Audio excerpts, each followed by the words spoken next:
Pemirsa, Anda masih di Breaking News mengawal sidang Ahok di mana hari ini membaca tuntutan dan tadi kita sudah mendengarkan keputusan atau tuntutan yang disampaikan oleh Jaksa Penuntut Umum. Di studio sudah hadir bersama saya Bang Nikolai sebagai pakar hukum pidana. Bang Niko, tadi kita sudah melihat akhirnya ya JPU menyampaikan tuntutan mereka dan tadi jelas di pasal 156 tuntutan 1 tahun dan percobaan 2 tahun. Apa yang bisa Anda sampaikan dari keputusan ini? Ya, jadi pertama kita panjatkan syukur kehadirat Hashem Allah Subhanahu wa Ta'ala bahwa akhirnya JPU melaksanakan tugasnya berupa penuntutan. Namun ada beberapa catatan yang perlu kita sampaikan di penuntutan ini, yaitu JPU mengambil dakwaan alternatif yang kedua atau subsidiar, bukan primernya. Diambil dakwaan pasal 156. Ya, tuntutan itu dimasukkan dalam pasal 156. Dalam awal dakwaan JPU sangat bagus dakwaannya.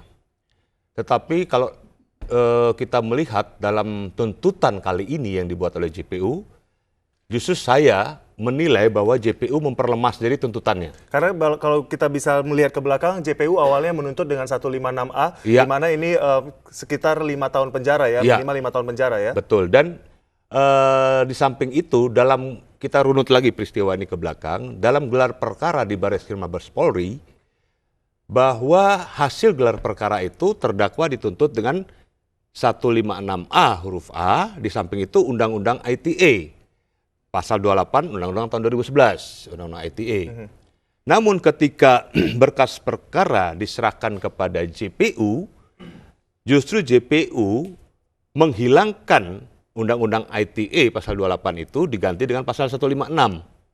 156A huruf A yang tetap dicantumkan, tetapi Undang-Undang ITE pasal 28 itu diganti dengan pasal 156. Nah, ini menjadi tanda tanya. Dari awal saya sudah sering menanyakan, dalam berbagai dialog saya pertanyakan, jaksa tidak memberikan alasan yang logis secara hukum kenapa dia menghilangkan pasal 28 Undang-Undang ITE. Dan dia ganti dengan pasal 156. Baik. Nah, prediksi saya waktu itu mengatakan bahwa dimasukkan pasal 156 ini arah dakwaan atau arah tuntutan nantinya jaksa masuk pada 156. Terbukti sekarang. Baik. Jadi prediksi saya yang awal itu terbukti sekarang bahwa jaksa akan menggunakan pasal 156. Nah, kalau kita lihat bahwa stressing tentang penodaan agama itu ada pada 156A huruf A. Sedangkan stressing pada perilaku tentang permusuhan antar golongan penduduk itu betul 156. Nah, kejadian di Pulau Seribu atau kejadian tentang Al-Maidah 51 ini itu adalah mengenai penodaan terhadap agama, bukan penodaan di 156A tadi. Iya, di 156A huruf A. Bukan masalah permusuhan antar golongan. Baik. Nah, kemudian di pasal 156A huruf A itu juga itu tidak dilihat akibat dari itu, tetapi ketika seseorang melakukan suatu tindakan atau perbuatan atau ucapan yang mengandung unsur delik tentang penodaan terhadap satu agama yang berlaku di Indonesia, maka itu masuk. Nah, kenapa jaksa menggunakan 156 KUHP atau stressing pada golongan penduduk? Saya melihat sini bahwa jaksa sendiri agak ragu dia untuk menentukan bahwa... Dan itu bisa saya lihat di keputusan JPU di pekan lalu yang akhirnya mereka juga mengurungkan niat atau menunda menyampaikan keputusannya itu. Betul. Jadi apa yang kemarin terjadi itu dengan adanya penundaan penuntutan ini, di samping ada surat Kapolda untuk permohonan penuntutan dengan alasan keamanan, ini salah satu strategi saya lihat, strategi dari JPU untuk melihat hasil pemilu kemarin mungkin? Melihat hasil pemilu kemarin mungkin atau ada hal-hal faktor tertentu? Kalau saya melihat bahwa kita harus bedakan antara politik dengan hukum ya. Baik. Nah, saya melihat bahwa ini ada seperti negosiasi hukum, negosiasi secara transaksional dalam hukum, khususnya penuntutan jaksa, di mana dengan hasil politik kemarin Basuki Cahayapurnama tidak terpilih. Baik. Nah, untuk itu... Oke, kita tahan sebentar, Bang, karena kita mau langsung bergabung bersama rekan Retno Ayu yang sudah ada di Kemenpan juga untuk menyampaikan informasi pasca sidang yang baru saja kita saksikan. Silakan Retno dengan informasi yang bisa Anda sampaikan. Ya, Rio, benar sekali, memang baru saja dibacakan tuntutan oleh Jaksa Penuntut Umum bahwa tuntutan yang dikenakan terhadap terdakwa Basuki Cahayapurnama yang didakwa terkait kasus dugaan penodaan agama, yakni dengan pasal 156A tuntutan 1 tahun penjara dengan masa percobaan penjara yakni 2 tahun. Mungkin bisa dijelaskan, itu artinya Basuki Cahayapurnama atau Ahok itu sendiri masih akan dihukum 1 tahun apabila pada masa 2 tahun percobaan penjaranya yang dimaksudkan terdakwa Basuki Cahayapurnama tidak melakukan tindak pidana lagi, maka 1 tahun tuntutan tersebut digugurkan begitu. Itu penjelasan yang diberikan terkait tuntutan yang dikenakan terhadap Basuki Cahayapurnama atau Ahok. Dan memang dijelaskan juga dalam tuntutannya bahwa Basuki Cahayapurnama terbukti melakukan tindakan pidana sesuai pasal 156 yang menyebutkan bahwa barang siapa di muka umum menyatakan perasaan permusuhan, kebencian atau penghinaan terhadap suatu atau beberapa golongan rakyat Indonesia.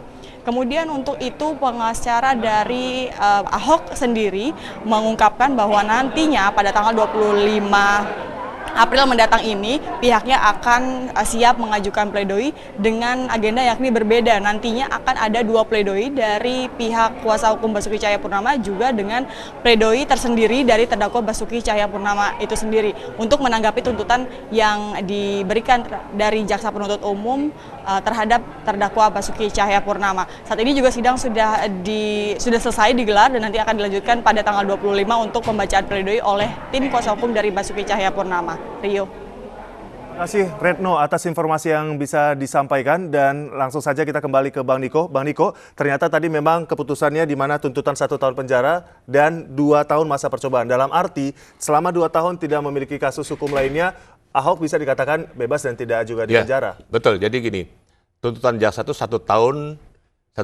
dengan masa percobaan 2 tahun. Artinya begini, selama 2 tahun masa percobaan ini, terdakwa jangan melakukan tindak pidana apapun.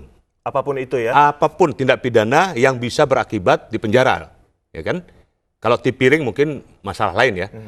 Jadi selama 2 tahun berturut-turut dalam masa percobaan ini, terdakwa harus betul-betul menjaga diri. Kalau terdakwa 1 kali saja melakukan tindak pidana apapun, maka terdakwa akan masuk 1 tahun penjara. Baik. Ya.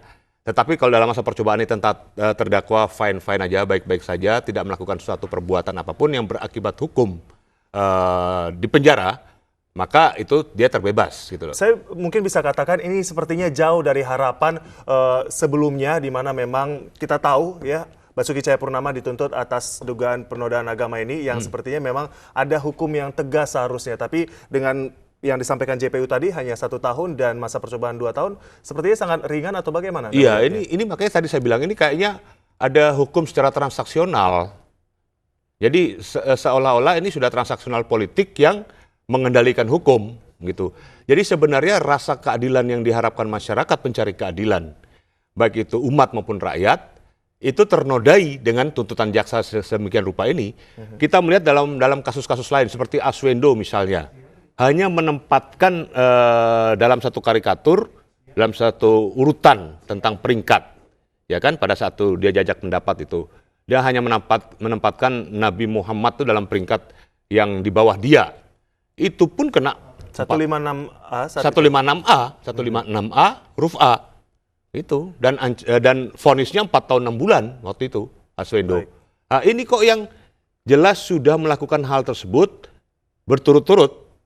Itu di Bangka Belitung tahun 2007 bahkan menulis buku tentang masalah tersebut dan melakukan kembali di Kepulauan Seribu, sebelumnya melakukan dalam satu pencalonan di Partai Nasdem waktu itu sesuai dengan tuntutan jaksa.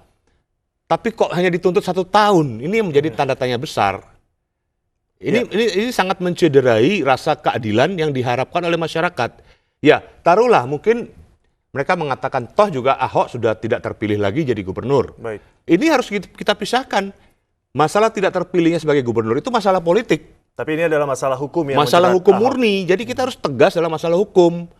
Tidak bisa siapapun itu diperlakukan seperti begini ketika menghadapi suatu masalah hukum, kemudian karena ada kepentingan politik tertentu secara transaksional, kemudian hukum dikebiri.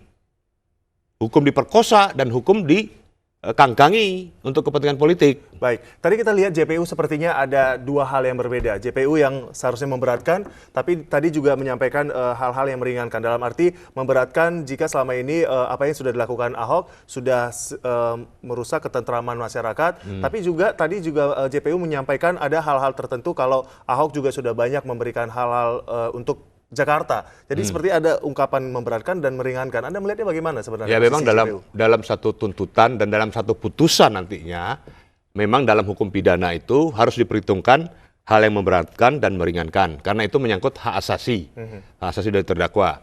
Itu sah-sah saja, tidak masalah itu. Tetapi dalam permasalahannya kalau dikatakan sudah memberikan kontribusi dalam pembangunan, nah seperti kita lihat kemarin bahwa ada wawancara di Metro TV itu antara Pak Sutioso dengan calon gubernur yang terpilih. Itu sudah ada blueprintnya untuk Jakarta itu dari tahun 2003. Itu sudah seharusnya menjadi pekerjaan Pekerjaan seorang gubernur. dia, tidak ada, bukan prestasi itu. Baik. Itu sudah blueprint yang disiapkan oleh Pak Sutioso, mantan gubernur. Waktu itu tahun 2003 Pak Sutioso masih menjadi gubernur. Udah dipersiapkan untuk 15-20 tahun ke depan untuk membangun Jakarta. Sama halnya seperti kita lihat Basuki Cahayapurnama tadi pagi bahkan pertemuan dengan Anies Baswedan adalah untuk menyampaikan program-program Ahok yang akan diteruskan ke Anies dan juga nanti bagaimana Anies melanjutkan programnya, seperti itu ya sebenarnya. Ya jadi gini, program-program tersebut ini kita masuk ke wilayah politik jadinya nih. Tapi ini kita sebagai satu intermezzo aja ya. Ketika Anies juga bertemu dengan Pak Sutioso sudah memberikan gambaran bahwa ini loh blueprint untuk pembangunan DKI dari tahun 2003 sampai 20 tahun ke depan. Baik. Nah, berarti baik Basuki Cahayapurnama maupun nanti Anies Baswedan itu tinggal menjalankan atau mengeksekusi blueprint yang sudah Sudah ada sebelumnya. dibuat oleh Gubernur Sutioso pada waktu itu. Oke, nanti kita tahan dulu. Bang Niko, usai jeda kita masih akan kembali pemirsa. Tetaplah bersama kami.